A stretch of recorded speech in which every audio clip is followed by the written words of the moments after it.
Welcome back, everybody. We're watching Mob. Mob Psycho! No, we have so much to explain. Do we? I don't remember what happened.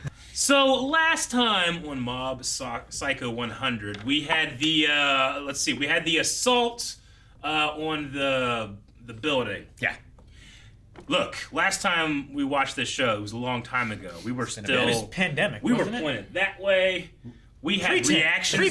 We had reactions on YouTube. Holy shit! Dude, The world has changed. notes I have from last time include Mel Gibson and broccoli. And I don't know why. Well, I know get the that. broccoli. The I don't know what the Mel Gibson was, but we were fighting against the Unsolved Mysteries guy. Yeah, Unsolved Mysteries guy. Yeah. Was very powerful, but Mob, of course, is more powerful. We actually watched an OVA too. I wrote OVA, Yeah. but there's no notes past that. We did. Was it canon? I think so. I think I did a. Damn. I think I did a Calvin thing. Yeah, Right, I just wrote it must have been. OVA It and must no have been a notes. really good OVA because you didn't take any notes. Did they It was on the train. go to a Vacation. They went to like a Springs or a Yeah. spa place, right? Yeah. I remember that. Yeah. I don't know why. I miss Reigen so much. Duh. Who? Reigen. His Dimple. boss. Dimple. Mob. Mob. What do you want? Who? I can't We wait gotta for a do new the intro. full length thing. You gotta quit. He keeps hitting it. Well, I'm sorry that we keep coming back. This is the first episode of Mob Psycho Season 3. And you know what that means? That means you can go over to, down in the description, in the pinned comment, check out the link to the full-length reaction, and see if that's something that you're interested in. If it is, you can get that for all of Mob Psycho Season 3 and everything else we do, including movies. Oh my gosh. It's the thing that keeps on giving. And the longer that you wait to get it, the larger the library is. Really? Yeah. It's nice. All right. I guess. Rick. So Could you also get this? Does Calvin give these on Patreon? Wait, no, these are licensed. Oh, never mind. They're Starbucks. Never mind. we're not sponsored by them. Destroy it!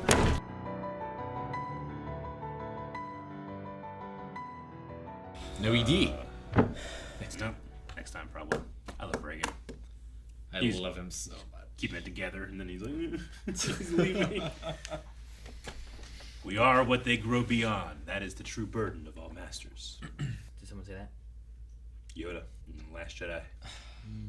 Reigen is the best and the worst. I know, He is. but it's the perfect thing to say to that kid, which is that, hey, sometimes you don't know what you're doing, and your future finds you. Yeah. No, he's quite selfish, but also, Yeah. sometimes he just says some of the words and helps Mob out a little bit, you know? He's exploiting this child, but gave him great advice as well. Well, yeah, I mean, he's mentoring this kid, right? Like, without him, people wouldn't be around without Reigen, you know? Yeah, no, that's true. I mean, his special moves work. They do work. But like his whole business only exists because of Mob. I know. I And, like, understand. he pays Mob 100 yen a week or It's whatever. always significant when we realize he's being completely honest with But- Mob. Now he has someone else that could maybe do the same work Yeah. where he might not need Mob, so Mob could move on, right? Sure. Like this Sure. could have been a stepping stone where maybe Mob could move on to other things, and Reigen still has his business that he could operate. I love Mob too, where he just changes at a whim. Yeah. You know? But like, Very when he does find impressionable. something, he sticks with it. Like Yeah, the Body and- Improvement Club. Yeah, he doesn't have a passion. Like, he is the best in the world at what he does, but he's not passionate about it. That's not something that he wants to pursue. So I love that idea that, like, for this one thing, he's a god, but he's not interested in it. I know you guys haven't seen it, but Initial D, it's exactly the Same thing? Yeah. The opening grew on me. At first, I wasn't sure, but by the time I got to the end of it, I really liked it. I agree. I mean, the first two Mob Psycho openings, especially the 21, 22, that one, and then the second one, which did have the Divine Broccoli in the middle. You know, they're fantastic. But this one was cool too, especially the beginning. It was like a really quick, like almost like Bond guitar riff going on. I really liked. But the Rice Pace Big Bang, Yeah. just like the this one, you know, it was amazing. Like, I want that as my screensaver. That's the thing. Like he always has his little move things that have Yeah. random names that are just taking a typical item and doing something with it, right? Like he had that salt one where you just Well, yeah, you just like do salt. we get the still frames and the narration for this, but not for Mob stuff, No. which is the really incredible. This was Exactly. Reigen's greatest move yet. I really thought that guy was just, I don't think it's an evil spirit here. I think that he's just blaming everything on something, which he was, and that was the evil spirit. Yeah, in a way. he created the Wraith, Yeah, he created his own Wraith, living Wraith. which affected everything around him. There was no real exorcism needed, I suppose. It was coming from him. Well, no, it was was needed because it was affecting everyone else around him, I think. Yeah. But like, yeah, his own negative thoughts and energies and everything created this thing. Yeah. Like we've seen that before with like the tunnel, right? Where like there were stories and ghost stories about this tunnel, and like there's a lot of fear about this tunnel, and Like the therefore negative emotions kind of just like gravitated around it and created something. The Psycho Helmet religion, which is left over from whenever he took down Dimple's first smile religion, right? Yes. Like it was like everybody was smiling. And then, yeah, he took that down, and there was that story about the kid that the journalist found. So that religion's still going on, and Dimple, I think, is returning to it. Yeah. Probably. He's going to use the divine tree as his catalyst. Yep. He's like, now is my time. So yeah, like will that just be a side plot? Is he gonna be like the villain again for this? Dimple. Yeah. I don't know. He's just been waiting for an opportunity to get powerful enough to try and take over again, right? He's kind of wavered a little bit, I feel like.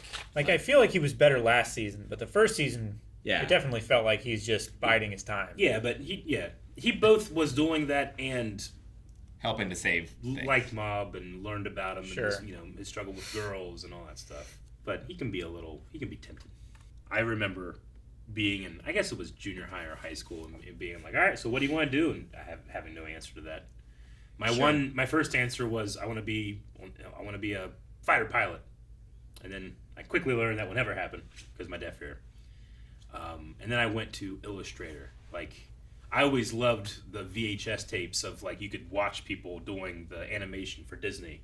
I would soon realize really that literally they would take those animators and like put them in a glass room and have tours come through, so you could watch people drawing the animation slides for Mulan. But it was literally like that Jurassic Park scene where they'd have the people come into the scientist area and watch them like doing the dinosaur egg stuff.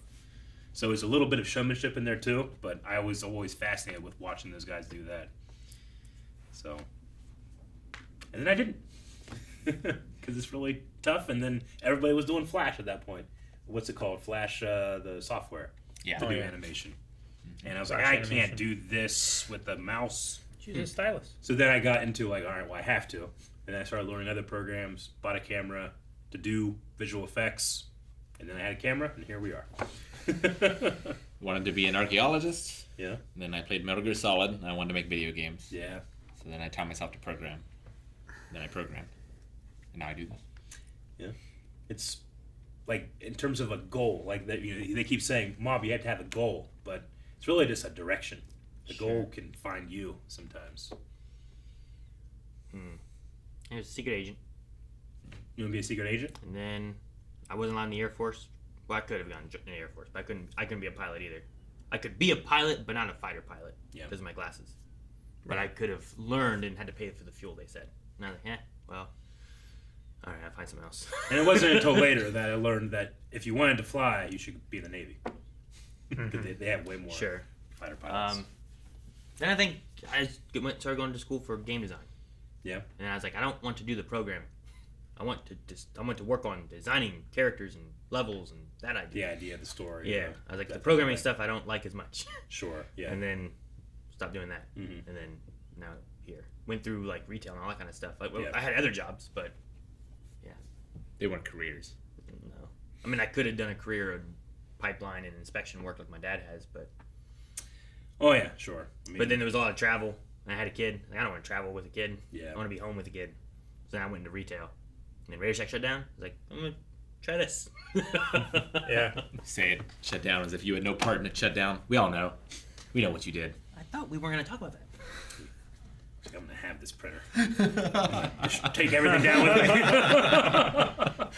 But he won't take it home. I have one at home. All right, so it's only been a couple days since the events of last season as well. At least in this episode. I don't know if we'll have a time skip at all. We'll see what happens. with I wasn't this. too distracted by the dub recast. Oh yeah, that is a thing. I thought it was weird. At I one didn't know point, that there was a recast. I certainly noticed it, but it wasn't that. Yeah, not that distracting. If anything, it's just knowing what happened and being a little like, man, pay your voice actors what they're worth. I don't fully remember what happened in the show, Yeah. so I definitely remember his voice. It's pretty similar. Yeah, Mob's it's voice. similar. It's just a little off. It's just been so long. Yeah. I haven't watched it in so long. Yeah, that's the thing that got me the most, I think, about this. Is I didn't realize there was a recasting, and I was like, there's something that's just not right. There's a different feel. Like, I don't think it's the animation. But yeah, it must have been the voice. And I can't blame the actor that was said, hey, you're coming in and you're going to be taking over this character, try and make it as close as possible and stuff like that. I mean, Sure. Like I truly think they did a pretty good job trying to match the voice. Sure. But there's it's also the same thing where it's like whenever there's Tom Hanks being Woody, I can tell when it's him versus his brother. Yeah. Because his brother does all the merchandise and video games, and you can just tell. It sounds similar, but you can tell. Yeah. I mean, it's the thing about, like, if you recast an actor, are you trying to just imitate the previous performance, or are you trying to make the performance your own so that you can do, use your skills? I get you. See, I have different feelings depending on what the medium is. If it's a voice over, then I would say especially if you're like a secondary, right? The primary is a Japanese cast. Mm-hmm. You're a secondary in terms of being a dub artist. You should probably try to make that experience as flawless as possible. But if it's live rely action, on your own skills rather than your acting skills rather than your impression skills, right? Yeah, like if Terrence Howard couldn't come back to become War Machine, but Iron Man 2 was animated, you could theoretically just get someone that sounds like him. But because it's live action, it's like, no, we need an actor that can make choices and feel authentic. So Don Cheadle just does his own thing. I'm here. That's me. Let's move on. It's the first thing he says in that movie. Sure. That makes sense. Yeah. But I can still be upset from what I've heard about why that actor wasn't brought back too. So that sucks. It does indeed. But I mean, the episode did a great job of putting me right back into how this world operates, the people around Mob, and We how saw they think and feel. most of the people that are around him, from brother to body improvement to whatever his little club is. That's love interest. Yeah, we really we didn't see the other psychics. I would have liked to very much. instead of having their rank to just have their names. Sure. Because I'm Their like, names only. damn it, what are their Yeah. names? Like having their rank didn't help me at all. I don't even know what their rank is in school or whatever. It was nice too because we got reintroduced to them, but also got to know a little bit about each of them and what they want to do in their futures. Mm-hmm. Yeah. So that was some nice character development for all of them as well. Yeah, definitely. And the show got me laughing again. It did. Yes. Easily. I'm sure it will continue to. Yeah. Can't wait for next week. Guys, thank you very much for watching this episode of Mob Psycho. We're excited to get into season 3. And if you go over to patreon.com/blindwave, you can actually get 4 ahead right now, up to episode 5. So if this, literally, you can watch 5 episodes today if you want, including this one, which is a lot. Go check it out. Patreon.com/blindwave.